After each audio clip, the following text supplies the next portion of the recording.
हजारों मजदूरों को एयरपोर्ट पर ऑफलोड कर दिया गया। क्या अनपढ़ मजदूर खुद से जाली डॉक्यूमेंट्स बना सकता है? एजेंट माफिया को किसने रोकना है? क्या ऑफलोड होने वाला दोबारा बैरूने मुल्क जा सकता है? सॉफ्ट स्किल सर्टिफिकेट क्या है और क्या इसके बगैर प्रोटेक्टर नहीं लगता? इन तमाम सवालों के जवाब ढूंढने के लिए चलते हैं वीडियो की तरफ। बिस्मिल्लाहिर्रहमानिर्रहीम। लाखों करोड़ों दुरूद हजूर नबी करीम सल्लल्लाहु अलैहि वसल्लम और उनकी आल पर। जी मैं हूं आपका होस्ट उस्मान अली गोंदल। उम्मीद है आप खैरियत से होंगे। दोस्तों, मैंने गुज़िश्ता वीडियोस में भी ऑफलोडिंग के बारे में वीडियोस बनाई थी।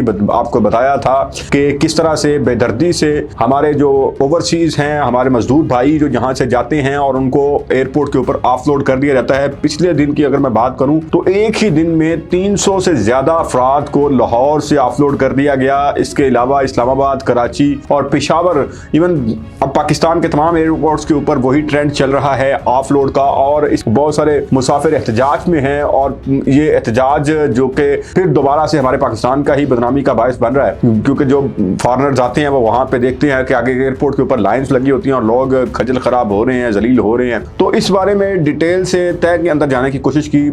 हमारे एक दोस्त थे FIA में, उनसे बात की। उन्होंने कहा जी ये दरअसल आपके सामने है सूरत हाल के किस तरह से पाकिस्तान की बदनामी का बायस बनते हैं। ये बाहर जाके भिखारी बन जाते हैं। जिस तरह उम्रे की वीज़े के ऊपर जाके सऊदी अरब में, मदीना मुनव्वरा में या मक्का मुकरमा में ये जाके मांगने लग जाते हैं। दुबई ने मुकम्मल तौर पे वीज़ों के ऊपर बैन कर दिया था, पाबंदी लगा दी थी कि पाकिस्तानियों को वीज़ा नहीं देना, क्योंकि ये वहाँ जाके भीख मांगते थे और फ्रॉड वगैरह करते थे। लेकिन अब भी अगर देखा जाए तो दुबई का वीज़ा भी इस वक्त बहुत मुश्किल हो चुका हुआ है। और हम ये चाहते हैं कि शायद पाकिस्तान के ऊपर मुकम्मल तौर पर बैन ना लग जाए, कोई बड़ी रिस्ट्रिक्शन ना लग जाए पाकिस्तान के ऊपर। इस वजह से हम कागजात को बेहतर तरीके से एवेल्युएट कर रहे हैं, उनको चेक कर रहे हैं क्या कि दस्तावेजात आपके पास पूरी हैं, आपके पास डॉक्यूमेंट्स पूरे हैं, तब आप जाके यहाँ से फ्लाई कर सकते हैं। और ऑफलोड सिर्फ उसी सूरत में किया जाता है कि अगर आपके पास कोई जाली डॉक्यूमेंट्स है या आपके पास नामुकम्मल डॉक्यूमेंट्स हैं, तभी आपको ऑफलोड किया जाता है। लेकिन यहाँ पे मैंने एक लास्ट वीडियो में भी आपको बताया था कि एक तो दोस्त ऐसे भी हैं जो कि जिनका बिल्कुल जेन्युइन केस था, उनको भी ऑफलोड कर दिया गया और उनके ऊपर स्टैंप लगा दी गई। अब ऑफलोड की जब स्टैंप लगती है तो ये सिर्फ यहाँ पे नहीं, ये जब आप अगले एयरपोर्ट में दोबारा से यहाँ से आपका मामला रिजॉल्व भी हो जाता है, आपने नेक्स्ट एयरपोर्ट के ऊपर जाना है और वहां पे जाके आपने अपना जब पासपोर्ट निकालना है तो वो फौरी तौर पे आपको चेक करेंगे और देखेंगे आपके पासपोर्ट के ऊपर ऑफलोड की स्टैंप लगी है, तो फिर भी इशू बनेगा। तो इसमें डिटेल से ये देखेंगे कि क्या गवर्नमेंट लेवल पे इसमें क्या खराबियां हैं और जो खराबियां हमारे जो मासूम लोग हैं उनका कितना कसूर है इसमें। तो इसमें वीडियो को अंत तक देखिएगा। दरअसल हमारे बहुत सारे दोस्त भाई जो कि एजेंटों के जरिए यहाँ से हर चीज हमने उसके लिए एजेंट रखे हुए हैं। हमने किसी भी दफ्तर में जाना होता है, हम डायरेक्टली जाने की बजाय हम क्या कोशिश करते हैं, कोई बंदा हमें ऐसा, फॉर एग्जांपल मैं बात कर लूं कि जमीन का हमने कोई भी सेल परचेज करनी है, हम क्या करते हैं, हम किसी को एजेंट तलाश करने की कोशिश करते हैं कि फला बंदा बहुत ज्यादा जाता है वहां पे ऑफिस में, इसके थ्रू जाएंगे तो फिर हमारा काम बआसानी हो जाएगा। और इसमें बहुत सारे अफसरान भी शामिल होते हैं जो इन एजेंट माफिया की हौसला अफजाई करती हैं और इनसे हिस्सा भी लेते हैं। तो इसमें ये चीज जो देखने वाली मेन ये है कि ये एजेंट जो हैं ये किस तरह से ये डॉक्यूमेंट्स, जो भी अफसरान ने बात की कि जाली डॉक्यूमेंट्स होते हैं।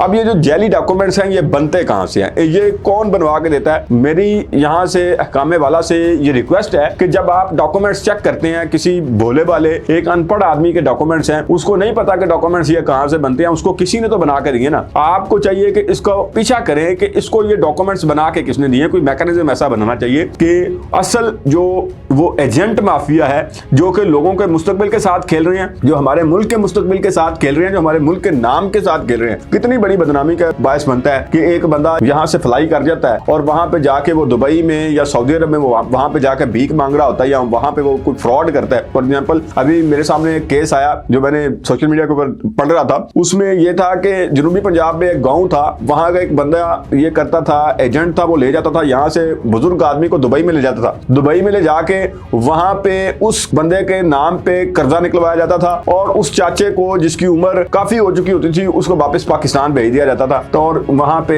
जो उसके नाम का कर्जा निकलवा के और उससे आगे कारोबार करते थे या नेक्स्ट किसी चाचे को अप्रोच करते थे और यही उनकी कमाई का जरिया था। तो इस तरह से जो लोगों ने बदनाम किया पाकिस्तान को, पाकिस्तान के नाम को, जैसा मैंने पिछली वीडियो में यूके का बताया कि यूके में छोटी छोटी जो स्टूडेंट वीजा पे जाते हैं और छोटी छोटी बच्चियों के साथ जाके बातचीत करने की कोशिश करती हैं, उनको हरास करने की कोशिश करते हैं, तो इस तरह के केसेस का भी सामना करना पड़ता है और पाकिस्तान की बहुत ज़्यादा बदनामी होती है। तो इस तरह के हालात में जो बंदे मजदूर हैं, जो एक्चुअल लोग हैं, जो हकीकी खालिस्तान लोग हैं, साफ सुथरे लोग हैं, जो अब सिर्फ मजदूरी के लिए, जिनके पीछे उनकी फैमिली बैठी हुई है, जिसको वो सपोर्ट कर रहे हैं, वो बाहर जाते हैं, जाके मेहनत मजदूरी करते हैं, अपना सीधा काम करते हैं, अपनी लाइन के सीधे हैं, उनको भी यहाँ पे बहुत मुश्किलात का सामना इस वक्त जो भी पाकिस्तान में मौजूद है वो वापसी पे कर्ब से गुजर रहे हैं, उनको बार बार जगह जगह पे चेकिंग का सामना करना पड़ रहा है। और यहाँ पे भी देखने में आया कि बहुत सारे ऐसे भी अफराद हैं जिनको जब वो जहाज में बैठ गए, वहां से जहाज से उनको सीट से जाके ऑफलोड कर दिया गया और ऑफलोड की स्टैंप लगा के भेज दिया गया। अब 29 अक्टूबर के बाद ये हुआ कि 18वें ग्रेड से आपने एक सर्टिफिकेट वेरीफाई करवा के लाना है कि कोई 18वें ग्रेड का अफसर आपकी जमानत दे कि आप जब बैरून मुल्क जाएंगे तो जिस वीजे पे आप जा रहे हैं आप उसी के ऊपर काम करेंगे।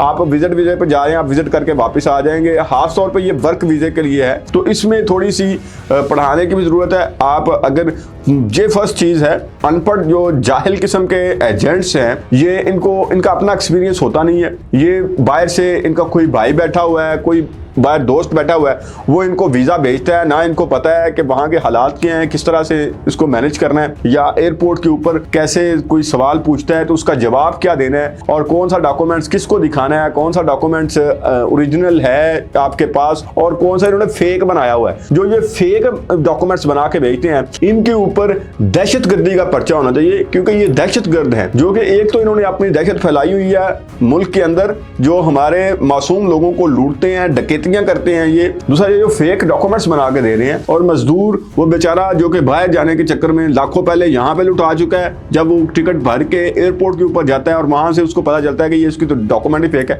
और उसके पासपोर्ट के ऊपर ऑफलोड की स्टैंप लग जाती है। तो ये इसका एक मैकेनिज्म बनना चाहिए। इसमें जो इदारे और अवाम के दरमियान जो एक खलीज है, ये जो पुल बना हुआ है दरमियान में इदारों और अवाम के दरमियान, वो है एजेंट माफिया। अब ये जो एजेंट टूटा हुआ पुल है, ये ही सारा काम खराब करते हैं, यही उस समंदर में डबोते हैं। तो इन एजेंटों से जान छुड़वानी चाहिए। इसके लिए गवर्नमेंट को भी एक मैकेनिज्म बनाना चाहिए कि एक चेकलिस्ट बना दें, आप चेकलिस्ट डिस्प्ले कर दें, आप चेकलिस्ट अपनी वेबसाइट के ऊपर लगा दें कि ये डॉक्यूमेंट्स चाहिए अगर आप वर्क वीजे पे जाना चाहते हैं, ये डॉक्यूमेंट्स चाहिए अगर आप जाना चाहते हैं विजिट वीजे के ऊपर, और उसके लिए क्या क्या चीजें रिक्वायरमेंट्स हैं वो सारी कंप्लीट डिटेल के साथ आप अगर अपनी वेबसाइट के ऊपर अपलोड कर देंगे तो उससे क्या होगा कि आसानी होगी। देख के कोई भी बंदा, खासतौर पे जो पढ़ा लिखा है या कोई फैमिली में कोई पढ़ा लिखा बंदा है, वो आपको या अपने भाई को, वो अपने कजन को ये गाइड कर देगा, आपको ये डॉक्यूमेंट साथ लेके जाने हैं, ये आपके लिए जरूरी है।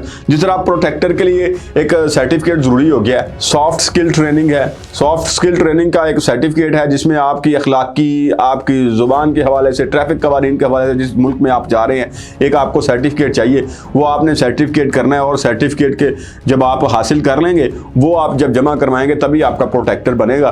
तो इस हवाले से भी आपको कंप्लीट गाइडेंस होनी चाहिए कि आपका प्रोटेक्टर उसी सूरत में बनेगा। वो एक इजी सा प्रोसेस है उसको आप वेबसाइट ओपन करके आप क्लियर कट उसको कर सकते हैं। वेबसाइट का ये सामने स्क्रीनशॉट मैंने लगा दिया। अब ये तमाम डॉक्यूमेंट्स जो कि चेकलिस्ट के मुताबिक, जब ये हमारे भोले वाले दोस्त जो कि ऑलरेडी पहले ही एजेंटों के रहमो करम पे होते हैं, जब ये जाते हैं और वहां पे इनको दोबारा सुर्खी का सामना करना पड़ता है, तो उस हवाले से एक रिटर्न रीजन भी देनी चाहिए साथ कि अगर आप ऑफलोड करते हैं तो रिटर्न रीजन दे दें कि आपने इस वजह से इसको ऑफलोड किया है, और इस बारे में दोबारा से उसके पास अपील का हक भी हो कि उसका इस वजह से ये डॉक्यूमेंट नहीं था, या इस वजह से ये डॉक्यूमेंट फेक बन गया, या किस वजह से ये चीज़ें थी, उसका जो भी इशू था वो रिजॉल्व करने के बाद दोबारा जो है वो ट्रैवल कर सके। तो ये हमारे कुछ गुजारिशात थी जो कि ऑफलोड हमारे भाई जो ओवरसीज हैं, जो यहाँ से मुल्क से जो बाहर जा रहे हैं, वो सिर्फ अपनी मजबूरियों के, क्योंकि कोई भी अपनी मजबूरी के बगैर यहाँ से नहीं जाता, तो अब ये जो मजबूरियाँ हैं इनको और मजबूरी ना बनाया जाए, इनके लिए आसानियाँ पैदा करें, क्योंकि यही वो लोग हैं जो कि मुल्क को चला रहे हैं, जो इतनी ज़्यादा रेवेन्यू हमारे मुल्क को जनरेट करके दे रहे हैं। फॉरेन रेमिटेंस भेज रहे हैं जिसकी वजह से हमारा मुल्क इस वक्त खुशहाल है। तो खुदारा मेरी हाथ जोड़ के अपील है इस गवर्नमेंट से, जो भी हुकाम एयरपोर्ट के ऊपर है, जो भी पॉलिसी मेकर्स हैं, खुदारा इनके लिए कोई पॉलिसी बनाएं ताकि ये हमारे जो ओवरसीज़ भाई जो इस वक्त ज़िल्लो-ख़ार हो रहे हैं ये इस जलालत से बच सके। और जो एजेंट हैं उनको फौरी तौर पे आप यहाँ पे अपने एरिया के एजेंट का नाम लिखें, इंशाअल्लाह ताला उसको हाईलाइट करेंगे और उसके अगेंस्ट यहाँ पे पूरी कानूनी कार्रवाई जो है वो अमल में लाई जाएगी। तो आज के लिए इतना ही। अपना ढेर सारा ख्याल रखिएगा, अपने से भी अपने पेरेंट्स का ख्याल रखिएगा। इंशाअल्लाह नेक्स्ट वीडियो के साथ फिर मुलाकात होगी। अल्लाह निगहबान।